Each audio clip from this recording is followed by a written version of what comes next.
weltare ɓiɓɓe fulɓe andu diine maɗa fedde heblo sukaɓe afrique weltare tv takkusan yoni to mafondu to ɗalhaya to hudallay to sincan jakiri to hoore ñiwa to seyela huuro to ligela dede to murtoɗe cabbuli to madɗa mulena madɗa yirlaɓe to madɗa yirlaɓe to madɗa yerbaba to beɗela gawdi to mbolo khalifa to jabala julliji ko on takkusana juula ha e nder galle alhaja oumar de ha to galle alpha e nder lixeba guural yero e ko taari ɗum kala ene jiiya e gardidi kabaruji men to leydi Mauritanie Mohamed Cheikh El Ghazouani hoorejo leydi ndi o hirdi kikiɗe hanki o yaaɓini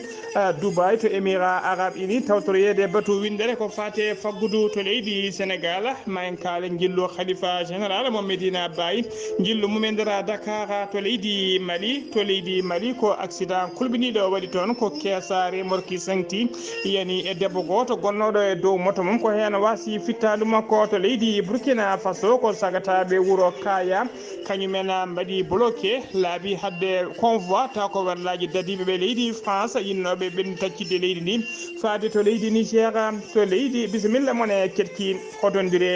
hotondirte joni jañuɗen.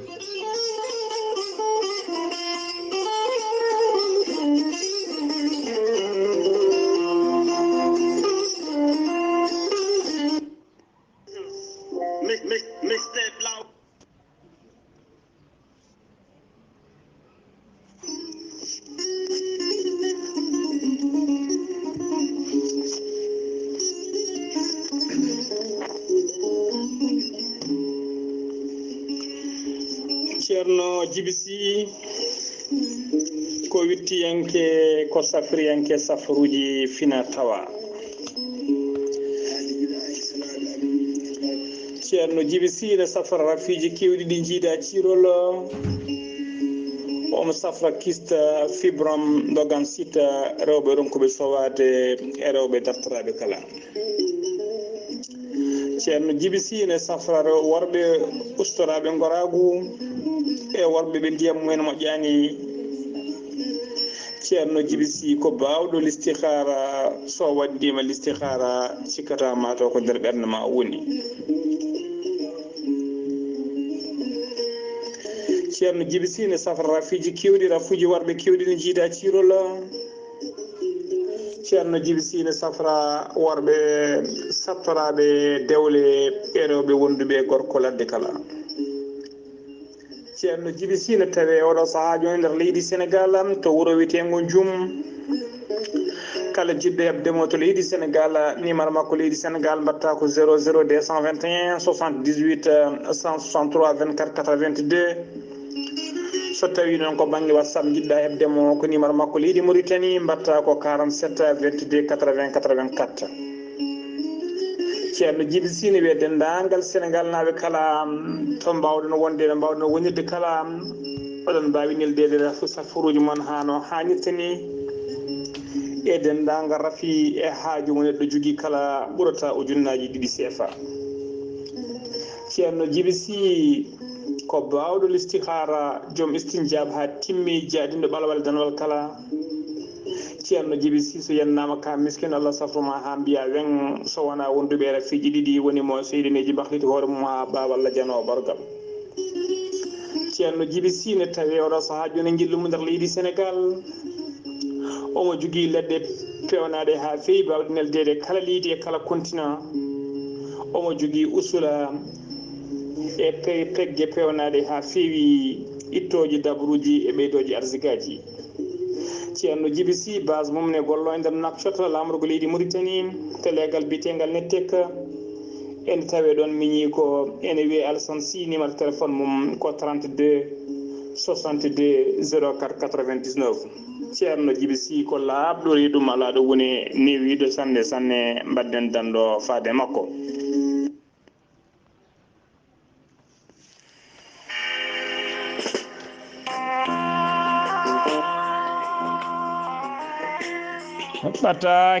ɓatake tintinde e ɓatake e rango hono dental gendi wala daranigal mbayligu e ɓamtare woni tawassula ko landa dawrugol e mbadi haɓade cattugol gurdam e haɓade hiiɗede ene eeri dendagal Mauritannaɓe e dendagal ɓe gona Mauritannaɓe kala tawteɓe e nder wuro Nouakchott lamorgo leydi ndi ñalawma janggo o asetta nogasa lewru jolal hitande ujunnaji 2021 eɓe jogui meeting mabɓe woni pottital mabɓe manggal ngal ɓe ɗamini yuɓɓinde e nder Nouakchott to nokku biyeteɗo foire e nder Elmina moɓodiral ngal noon waɗata ko sanga 15 heures mujibu moɓodiral ngal noon ko saktude tiidgol cogguji e tiidgol gurdam e oɗo saaha joni e nder leydi Mauritanie e hollirde mette mabɓe ko fate hutorade mbuñaari e bordingol jawdi woni ngaluji e nder leydi he eɓe mbaɗi erago noon faade dendagal Nouakchott naɓe kala rewɓe e worɓe mawɓe e sukaɓe kala nde garata e keewal gara e peewal tawtorede moɓodiral woni meeting mabɓe moɓe ɗamini yuɓɓinde ñalawma janggo o kikiɗe janggo asetta sanga 15 heures to foire e nder Elmina yettinɗo ɓataki o noon ko cellule communication landa tawassula tawateɓe ɗo e nder Nouakchott.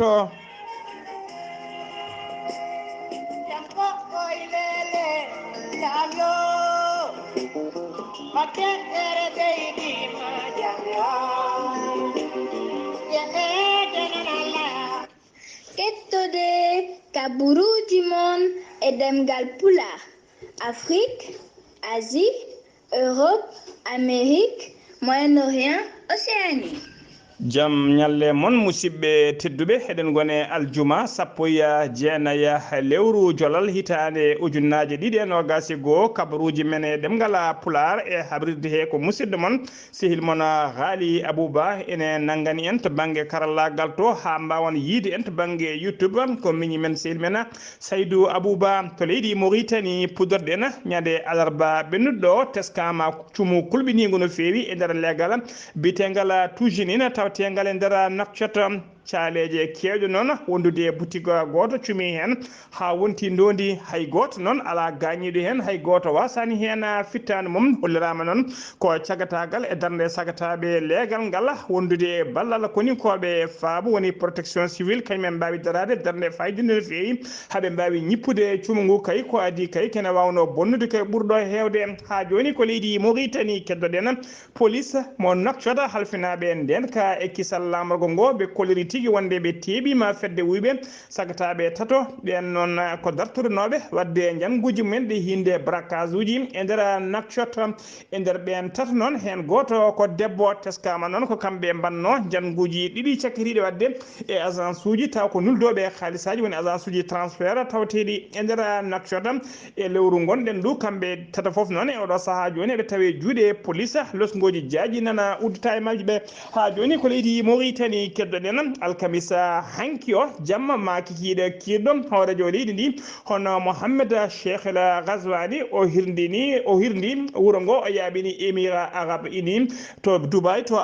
Dubai yeehi nawimo to noon ko tawtoriyede tawa kadi ko bismaɗo toon batu windere ko fati e industrie e industrialisation woni tigui fati e jii ko fati tigui e ngaalu e jencinagol ngaalu taw kanko woni koɗo teddugal woni invité d'honneur nde ɗon nguɗon batu taw ko batu windere joɗoto ko fate on fannu kanko Mohamed Cheikh El Ghazouani hoorejo leydi ndi o yahani goto mo yaade sete timmuɗo no fewi e nder sete ɓe o yaadi ɓe ne tawe hen jagorɗo 5 e nder ɓen noon ne tawe hen ministre des affaires étrangères woni jagorgal kalfinagal ko fate gueɗe caggal leydi wondude kalfinaɗo ko fate finance e jagorgal kalfinaɗo ko fate awo e jagorɗo kalfinaɗo ko fate commerce wondude jagorɗo kalfinaɗo ko fate transition numérique ene tawe nder sete kadi directeur cabinet makko e conseiller ji makko e jooma ngaluji Mauritanie naɓe hewɓe yaade mabɓe some o noon ko ñande nogas e ɗiɗi ha ñande nogas e jeeɗiɗi lewru novembre gonɗen ɗum ko waɗata toon fodde temedde ɗiɗi conférencier noon ene tijja toon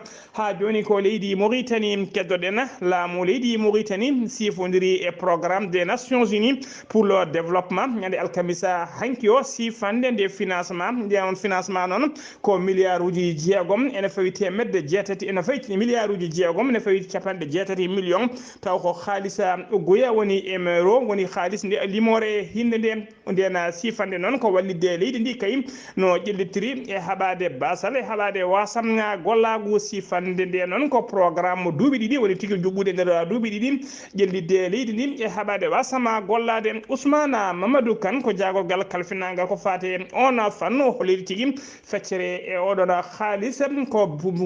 feccere ko catala bitegal punide kañum tigui darto jogoto ɗum kedde kalis ɗe noon ko laamu leydi Mauritanie wondude secteur privé kañum en denninta ɗum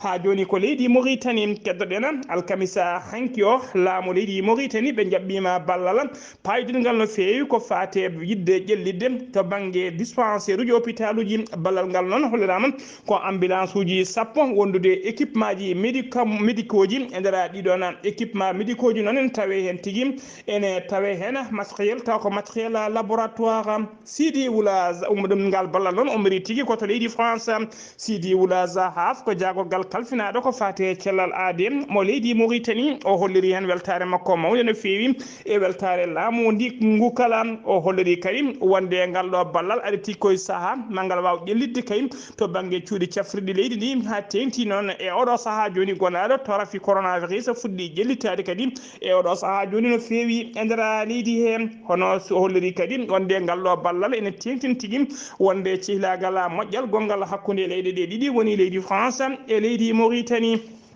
to banggue Robert Mouye on ko Mouye ko ambassadeur joɗaniɗo leydi France e nder leydi Mauritanie o holliri tigui wonde laamu leydi France ene daari e kala saaha gam yidde ɗoftude e wallude leydi Mauritanie o holliri kadi eɓe beltinimo weltini leydi Mauritanie no feewi e darde mum fayida nde daari tugui ko mboroso coronavirus naati leydi ndi faade oɗo saaha joni haare laamu ngu daari haɓade kay caragol e handade oɗo mboroso mo weltini ɗum no feewi ha joni ko leydi Mauritanie keddoɗen to Angola diaspora Mauritanie naɓe tawateɓe toon ene tawe e sunare mawde no feewi caggal kay ko commerçant goto biyetenoɗo Mohamed Wula El Obba kañum tigui wara toon e nder galle mum o wara noon ko nder wuuro witego Dundo ene tawe e nder région mo Dunda Morto ko fedde wende bandiji noon kañum en tigui jani e makko e nder galle makko ko toon ɓe jooɓi fittade makko ko caggal noon ɓe lomtodiratno e boutique caggal waktu mo fonno arde jiyani mum ko ɗon tigui noddimo ko juuti téléphone makko sonani ko jettani jeɗɗetani téléphone makko ko ɗon tigui jeehi ha to galle to tawi oɓe jooɓi fittandu makko ɓe tawi ɓe jooɓi fittandu makko noon ɓe hollirama tigui kanko baraɗo o wiyete o jeeyati ko région mo Asaba e nder leydi Mauritanie ɓoyani kadi ko ummino ko gartanoɗo foftere makko e nder leydi Mauritanie ɓoyani ko artuno e nder Angola communauté Mauritanie naɓe noon tawateɓe to Angola e nder ellumen Facebook kamɓe kala ɓe rendimo hommage ɓe cettime makko teddugal e moƴƴere e darde makko hono président communauté Mauritanie naɓe wurɓe tawateɓe e nder leydi Congo woni tonto noir ha to Koulim hono Ibrahima Modi Diong kañumne ene nulda duwawuji mum faade dendagal diaspora Mauritanie naɓe tawateɓe to Angola kala omon duwano kadi diaspora Mauritanie naɓe to mbawi wonde kala kono noon kadi omo duwano koreji e ɓesgu oɗon baraɗo kala to tawateɓe nder leydi Mauritanie nde Allah yurmotomo yaafomam harnamo aljanna Allah hanan en kadi jayaji baɗini ha joni kabaruji men ɗemgal Pulara to leydi Mauritanie catala halfinaɓe ko fate ɓedgol toɓoji e weeyo ɓe kolli tigui wonde teskama toɓoji e nder yoga e nokkuji tawateɗi e nder rawa leydi ndi e nder ɗiɗo nokkuji noon ko wayno Attar teskama toon toɓi millimétre uji ɗiɗi Chouma heeɓi millimétre uji jeetati Nouadhibou heeɓi millimétre uji nogas Chami heeɓi millimétre uji ɗiɗi Boulé Noir heeɓi sappo e joyyi millimétre Inal heeɓi ko millimétre uji sappo to wiyete Fdéric kañum keeɓi ko millimétre goto seno mima to leydi Mauritanie ko to leydi Sénégal paden Abdoulaye Diouf Sarr ko jagorgal kalfinaɗo ko fate cellal aade kañum e gollidi mum mbaɗi kino kewade kala subaka so huccidde ɓesgu leydi ndi andina ɗumen ko fate bulletin de santé to mboroso coronavirus o yarata nder leydi he oɓe kolliri noon e nder waktuji nogas e nayyi cakkitiɗi ɗi ko ujunere temedere sappo capanɗe nayo e nayo neɗɗo kolkisano e nder holkiso ɗiɗo he noon hen yimɓe ɗiɗo tawa ko fiɗaɓe covid 19 ɓen ɗiɗo noon hen goto ko contact suivi ɗiɗaɓo o noon ko communautaire e nder ɓe cellano ɓe ɗiɗo kepti cellal men tatone tampisanne ma ballite to banggue fofango hay goto ala mo rafi o yooɓi fittani muma leydi Sénégal doggol winditiɓe coronavirus ñalawma hande o eɓe jaara 93 ujunere temedde jeenayyi capanɗe jeegomo e yimɓe ɗiɗo e nder ɓen noon 92 ujunere e 92 keptino cellal mumen hano hannit ni ujunere temedde jeetati capanɗe jeetati e tata ɗum woni ko hawre ladiala yimɓe jeegomo ñalawma hande o woni ko heddi e nder jokku leydi Sénégal kala tinaɓe wonduɓe coronavirus taw ko heddiɓe juuɗe safroɓe ha joni ko leydi Sénégal keddoɗen département mo Mbour ha tengti noon e wuuro witego Sandiara e wuuro witego Sindiane ene teska tigui kewgol janguji ɗi hinde braquage uji oɗo saaha kala ɗum noon fuɗɗi kay ko guila jangu wannogu yontere mayde nden woni weekend ɓennuɗo ɗo jangu wannongu e nder usine chinois ji e nder enquête uji gadani noon dadiɓe waɗanoɓe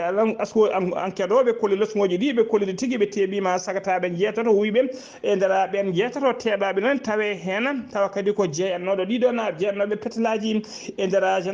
gendarmerie o noon yeehi ha to galleji mabɓe e nder to galleji mabɓe noon holliri tigui ɓe tawi toon haalisaji kewɗi no fewi taw kodi ɓe gujjuno e nder usine chinois ji moɓe mbanno jangu mabɓe so tawi ko to banggue Sandiara noon ko talata ɓennuɗo ko nden ɓe mbanno toon jangu e usine indieji biteɗo Solance ɓe jennino toon ko saga 4h du matin ɓe gaari koye werla mabɓe mo hinde 4 ɓe naati e nder usine he ɓe mbawi tigui fellodirede toon haɓe mbawi nawde dendagal koppereje ɓe tawno toon ɓe jaadi kadi e téléphone aji gollotoɓeɓe goto e wuyɓe noon caggal nde laamu gendarmerie ɗo titi hen waɗi tigui peɗodiral hakkude mabɓe goto e wuyɓe he ko hen wasi fittani mum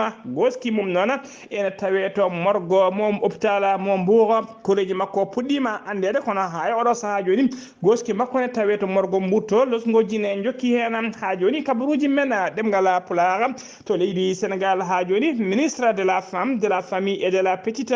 petite enfance e darde muɗum yidde wallidde rewɓe wallidde worɓe rewɓe kay ne mbawi tigui jogtade koye mumen ene mbawi wani koye mumen kay o ñande alkamisa hanki o hollirama tigui o weeɗiɓe chèque mo 60 millions wonande rewɓe tawateɓe to birkilen on chèque noon ko yidde walliddeɓe kay oɗo financement ko yidde walliddeɓe kay no ɓe ɓeydiri doole mabɓe mbawka mabɓe haaɓe mbawa ɓeydade haɓade ko fate haɓade basal e haɓade wasam gollagu rewɓe e nder fanne birkilen no didonno ha joni ko leydi Sénégal keddoɗen hono no mbiruɗen gardini kabaruji men Khalifa général mo Medina Baye ne tawi jillu muɗum to Dakar konko woni ceerno Cheikh Mahani Ibrahima Niass o arani goto noon omo arde sete timmuɗo no fewi to DTS timmuɗo no fewi noon ñalawma hande onon teskama tigui ɓe jettima ñotkinde sete onon nde ɓe jetti ɓe jabani tigui koto duɗala so duɗala Seyda Mariama Niass ɓe jeehi kadi ha to Patta Doua ɓe tawi toon almuɓe hewɓe ne gaari jaɓɓadeɓe toon caggal ɗum noon ɓe jeehi ha to galle o yeehi ha to galle miññi ko joɗaniɗo toon jeeɗaniɗoɓe toon e nder Dakar hono Cheikh Mouhamadoul Amina Ibrahima Niass ɓurɗo lollide Baba Lamine to leegal Liberté 6 aljuma hande o noon mawo tawtore hadratul juma baɗo to stade Parcelles mo Assinina Parcelles Massinina to hadratul juma o toon hollirama tigui ma laamu ngu neltona nulaɓe mum taw kadi ko représentant ji laamu ngu tawtorede oɗon hadratul juma aseta janggo o subaka mawo ar taw uddirgol Zawiya Mansoura Mamouna Niassa to Nord Foire kikiɗe aseta janggo o noon maɓe tawtora kadi ñalawma ko fate ñalawma pinal on ñalawma noon ñalawma pinal e ñalawma gandal inniraɗo Cheikh Ibrahima Niass to terrain akap mo Parcelles Assainies caggal ɗum noon maw tawtore yewtere Cheikh Mahi Aliou Cissé taw kadi kañum woni joguiɗo konngol galle o woni porte parole galle Khalifa général o maw tawtore ndena yewtere noon tawa nden yewtere koko fati inne temmuɗum noon koko fati e darde almudo walla fayida almudo foti jogade yesso ceerno muɗum fayida foti jogade yesso ceerno mum woni les qualités de discipline envers son guide hollirde ñande alata e altine manon ñande alata jango o ñande ɓaw jango e ñande altine ma khalifa non bismo yoga e yimɓe tawa kadi ko jeeyaɓe gouvernement maɓe jewtiri ko feewi noon ko fati e gonka leydi ndi e oɗo saaha joni kabaruji men ɗemgal pulaar c'est ɗum wima to leydi Sénégal koto leydi Mali paɗena e nder communiqué jettiɗo e juuɗe jaadiyankoɓe ɓe leydi Mali ɓe kolliri tigui wonde colonel Azimi Koïta hoorejo leydi ɗi par décret numéro 08/18 bar pt tiré RM mo bicci faɗo ñande sappo e jeeɗiɗi lewru novembre hitande ujunnaje ɗiɗi e nogas e goho on décret noon ko hollirde wonde colonel Azimi Koïta heeɓi ɓattake ko fati démission gola goppitgol golle officier supérieur des forces armées et de sécurité hono colonel Hassan Aga Faga gardinoɗo garde national waɗi démissionné o heeɓi on ɓattake kadi o jaaɓi oɗon ɓattake démission de ha joni ko leydi Mali keddoɗen dadiɓe ɓe hinde SJI woni service d'investigation judiciaire ɓe gendarmerie nationale ɓe jiiti réseau mawɗo no fewi dattornoɓe fewnide carte uji ɓe hinde nina ɓe coki hen sagataɓe sappo e oɗo saaha joni jeenoɓe nder ndena fedde addi enquête o noon ko adjudant chef biteɗo Lamine Muntala Traoré on noon woni ko lesa jimani colonel magistrat Haydara ɓe tawama noon eɓe jogui carte uji ninaji kewɗi e haalisa kewɗo hono procureur de la république mo tribunal des grandes instances mo commune 3 mo Bamako yamiriɗe lasgoji jaaƴi mbawata udditede hen beele dendagal ɓeɓe goltonoɓe kala ne mbawa yitede ndewne lawol ha joni ko leydi Mali keddoɗen nulaɗo koolaɗo woni ko wiyete envoyé spécial ummoriɗo e hoorejo leydi Palestine Mohamed Abbas o yettima to Bamako lamorgo leydi ndi hono omo ari noon omo arde ɓattake ummarade e Mohamed Mahmoud Abbas hoorejo leydi Palestine ɓattake o noon faati koye colonel Azimi Koïta hoorejo leydi ndi hoorejo leydi ndi noon bismima moon o bismimo noon ko cuggel kokola mayga kañum woni hoorejo jaagoɗo laamu transition toon tigui bismima ɓe joddima ko juuti cuggel koyga mayga noon holliri tigui wonde cehilagal hakkude leydi Palestine hakkude mum e leydi Mali ko cehilagal ɓoygal no fewi o holliri kadi nguɗo jillu ene tengtina ɗum saabu kay guila laamu Yasser Arafat teskama tigui Yasser Arafat gardinoɗo leydi Palestine waɗino laabi kewɗi ya garta hakkude leydi muɗum e leydi Mali ha joni kabaruji men ɗemgal Pulaar honno mbiruɗen gardidi kabaruji men to leydi Mali e dow lawol hakkude Sévaré faade Mopti ko tana musɗo waɗi toon ko camion mo hinde remorque kañum tigui remorque mum sengti caggal kayde sengdu caggal kayde jamdi tawa kadi ko sengotodu hakkude hoore nde e keeso ko on dina jamdi heeli remorque o ɗakkiti yani e debbo goto gonnoɗo e dow moto mum ko hakkude lawol ummade Sévaré faade Mopti ko hen debbo wasi fittade mum camion noon e moto kala ɓe ummorino koto Sévaré ɓe paano koto Mopti accident o no waɗi ko sara station régional FAMA TV mo lorte mo Mopti ko longdudu noon mbina ko longdudu heeli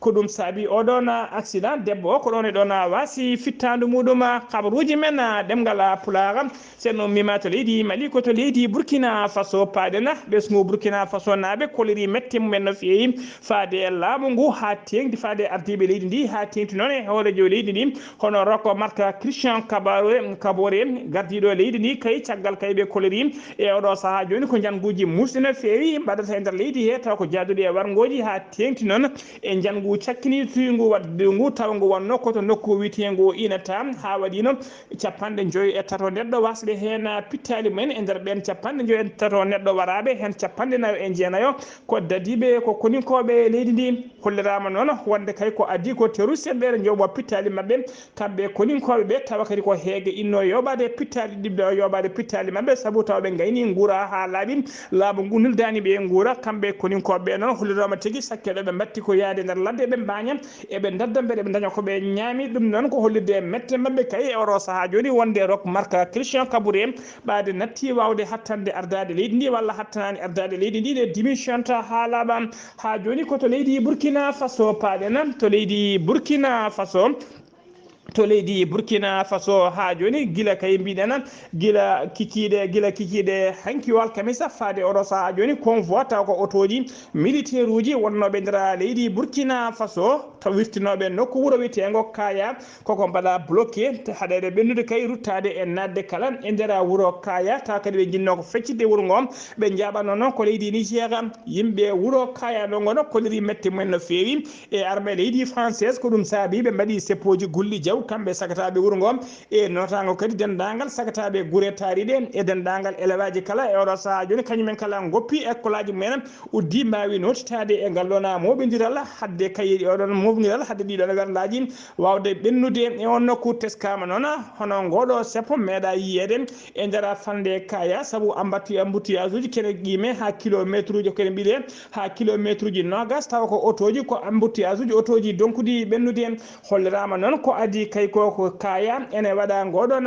waɗa oɗon tigui blocage hollirama noon ko Ouagadougou kañumen e Bobo Dioulasso idino tigui bloqué ɗin convoi ko adi kay koɓe jetto Kaya ɓen kollir tigui kamɓe ɓe gonno ko ya fijide ko ɗum saabi noon e oɗo saha joni ko embouteillage mawɗo no fewi tawate toon musidɓe tedduɓe ko adi uddugol habruji men fedde heblo sukaɓe Afrique go sengo leydi Mauritanie e gardugol coordinateur hono ceerno Boubacara Gaye eɓe mbaɗi erago faade dendagal Mauritanie naɓe kala tawteɓe e nder wuuro Nouakchott yo gandu wonde catala heblo sukaɓe Afrique ngala sengo Nouakchott ene jogui batu mum aseta janggo o to galle ceerno Boubacara Gaye to leggal PK7 batu ngu noon mbiɗen ko aset janggo sanga 10 heures ha 18 heures dendagal noon ñamde e yarde kala ko batu ngu jogui ɗum e jo aroɓe batu ngu kañumen kamɓe jogui ɗum en charge ɗum nan dendagal Nouakchott naɓe jeeyaɓe fedde nde enenoɓe fedde nde ene jiiɗi notitade hen eɓe cuwano notitade kala oɗon bisma ñalawma janggo o nde mbawtoɗon notitade hen toɓɓe nayyi noon ma kaali toon ko fati e gurdam fedde nde e ko fati finance woni ngaalu fedde nde waylude yilde e ko fati cariɗe foof ma haali toon ɗum noon dendagal bandiraɓe ne nodda hen kala mo anda galle ceerno Boubacar Gaye so tawi ari ha PK7 a yettima to usine rakkal PK7 ɗo so tawi a noddi kon ɗo noddirgon woni 46 41 05 02 ma hawre ceerno Boubacar Gaye kañum woni coordinateur général fedde heblo sukaɓe Afrique nder leydi Mauritanie walla mbaɗa Hadji Diop on ko Hadji Diop ko 46 44 58 86 ko cukko hoorejo fedde nde catalla heblo sukaɓe Afrique nder Nouakchott walla keɓa Abdoulaye Sally Diallo hoorejo heblo sukaɓe Afrique nder Nouakchott kañum ko 46 45 95 05 oɗon mbiya bisimilla moon ne gartone kewala garone pewala musidɓe tedduɓe gasi ha laaɓi ceer ko ɗum ɗo wonno ko tonguɗen kabaruji men e demgal Pulaar ɗo e haadirde he ko musidɗo moon sehil moon Haali Abouba kettimalaki jaam yo jaam Allah jogomi jogo